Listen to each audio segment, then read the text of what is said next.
So, um, I've I tried thinking this out, how to intro this. I literally can't during that long rain delay, but for the first time in his career and only his third start in the number 77 Spire Motorsports Chevy, Justin Haley has won a NASCAR Cup race. Oh my gosh. If you pick that one, you better have put money on it and won like $10 million. Like, holy crap. Like, no one saw this coming. But for the first time in my YouTube career, I am thoroughly shocked and almost speechless at who won the race. We've seen a lot of weird winners in NASCAR. We've seen David Reagan in Front Row Racing, Trevor Bayne. But this one is something else. I'm like legitimately shocked right now. I knew there was a chance, but like we had so many chances to go back racing, but lightning and stuff. But wow, Justin Haley, congratulations. I also forgot to mention this is the second consecutive week of a first-time Cup winner. When's the last time that happened? I'm very curious. I saw it somewhere on Twitter, but if someone knows the answer, please put that in the comments. To settle the controversy real quick before I move on to the race itself, people are all salty that Justin Haley won, that he's taken playoff points away from these drivers going for a championship and all that stuff, and that, oh, he's part-time, he shouldn't be able to run and win races. Well, one, he's earned it. He's in a Cup Series car, so he has earned it no matter what the car. If it's 77, the 18, the 48, doesn't matter. He's earned it. And two, okay, if you're going to complain about these guys being in the Cup Series taking points away from these other guys, then why are they running in the Xfinity Series taking points away? You ever think about that? Just saying. You can be mad at me all you want, but if you're going to be salty about people being up in the Cup Series taking these points and wins away, then you can't go on and say Cup drivers should go in the Xfinity Series and win all the time. So, or even the Truck Series, whatever it may be. But just saying, yeah, that's my thought on that. But the race itself, it wasn't really chaotic until the end. But so, oh gosh, the leaderboard just updated. It says William Byron's 7,946 seconds behind, I guess. Whatever. But Joey Logano won stage 1, Austin Dillon won stage 2. It was all manufacturers and stuff trying to get together, try to get a line going to try to push each other to the win. And then when that last lap of the stage came for Ford, Harvick was leading that whole way. And eventually Logano stepped out. Other Ford drivers stepped out, and Logano got a huge run of momentum. He passed Harvick, won the stage. So it was all about manufacturers being together, trying to work together to beat the other two manufacturers, whether it was Toyota, Chevy, Ford. It didn't matter. You saw Chevy on the bottom, Ford at the top. Toyota would be somewhere around there. But yeah, that's what we saw at Talladega, with Chevy basically dominating that race. But yeah, the most shocking part is this is Chevy's third win of the season. And Justin Haley did it. Part-time ride. So he also gets some redemption. Last year, if you remember, in the Xfinity Series, he went below that double yellow line by like that much. They penalized him, took the win away.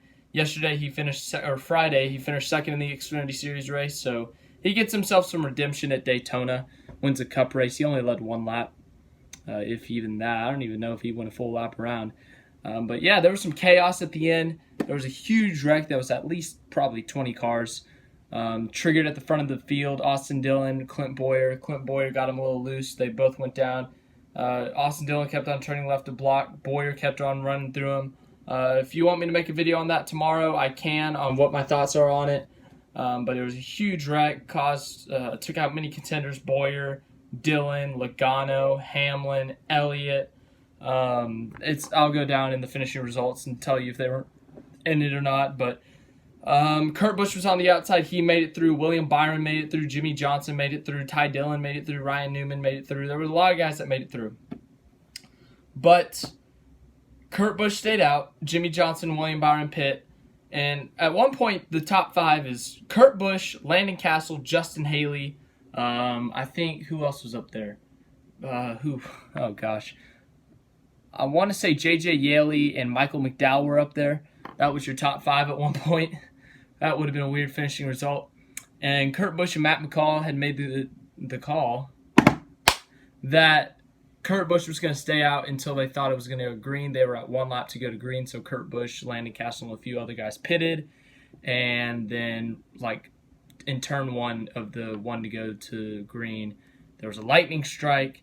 They had to call the race. Kurt Busch was furious, said they were cheating him out of another race just like 2014. I don't remember what happened in 2014, but he kept on referencing that, and so he was salty. Matt McCall was probably salty, and then Justin Haley was out front, and then there was more pit cycle stuff, and William Byron and Jimmy Johnson ended up staying out and getting second, third, but it was a chaotic ending, a weather-shortened race. So, as I said earlier, Justin Haley, a first-time winner in the Cup Series, big moment in a career, 3rd career start.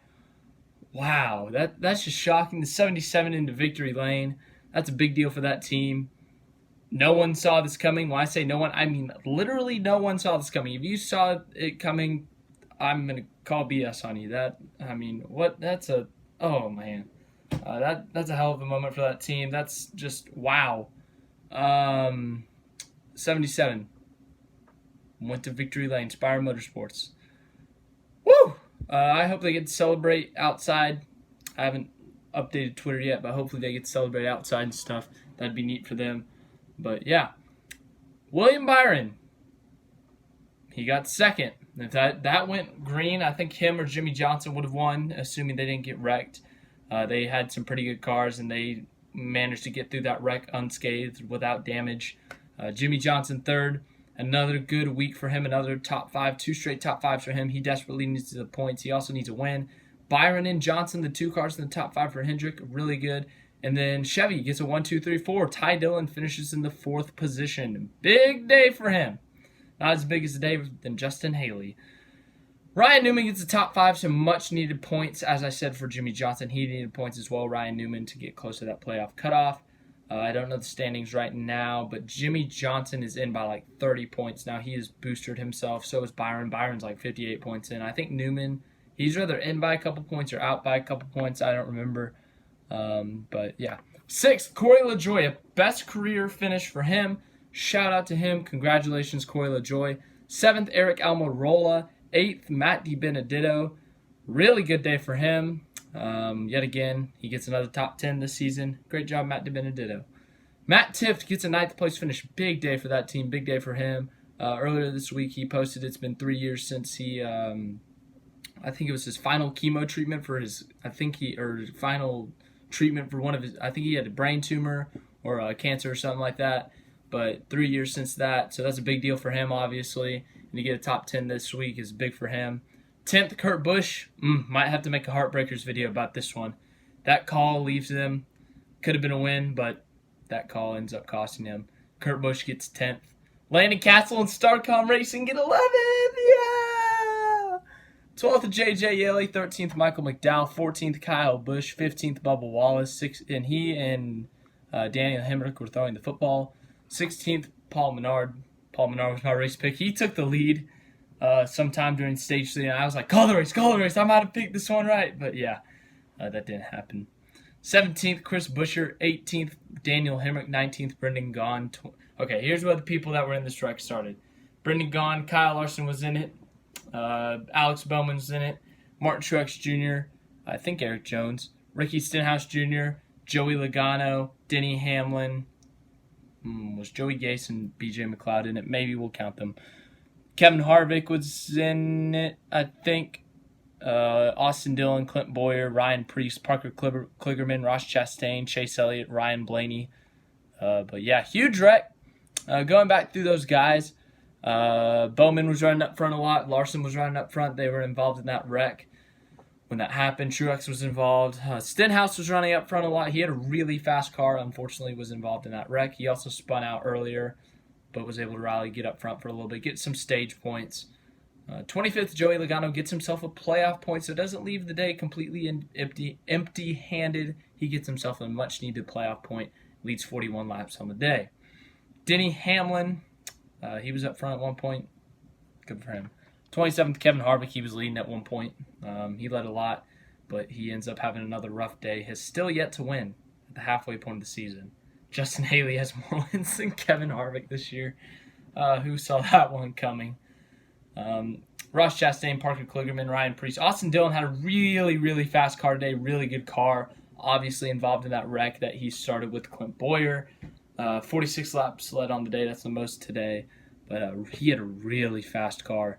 So it sucks that he had to end up finishing 33rd. But still a really good day for him. Clint Boyer, as I said, started that wreck with Austin Dillon. Finishes 34th. And he had a very Clint Boyer quote about the right. This is a condensed version. I don't have the full quote on me. You can Google it. But he was like, oh, hell, I don't know, when he was referring to what happened. And he didn't seem happy. He seemed to think it was Austin Dillon's fault. So that's his take on it. Chase Elliott finishes 35th. He led a few laps today. But other than that, rough day for him. He got some stage points, though. So good for him. 36th, Ryan Blaney. Blaney was up front there a little bit. And then, yeah, chaos. Quinn Huff, who used to drive the 77. Oh, that's a rip. Yeah, he used to drive the 77, but then they were like, Justin Haley, here's your chance. Justin Haley won. 38th, David Reagan. 39th, Brad Keselowski. 40th, Daniel Suarez. Keselowski said he wasn't going to lift, and then he got rear-ended and punted. Not the first time Kevin Harvick has pushed Brad Keselowski into something 5 years ago at Texas.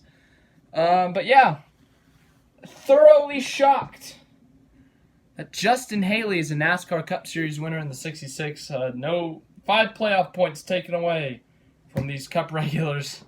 So that's an oof for them, but congratulations to Justin Haley. I'm thoroughly happy for him. I'm shocked. I really am. I'm so shocked, but man, I'm happy for him. It's a big moment for this guy's career. Best of luck to him. But yeah, thanks for watching this video. I hope you enjoyed it. I'll be making more videos this week.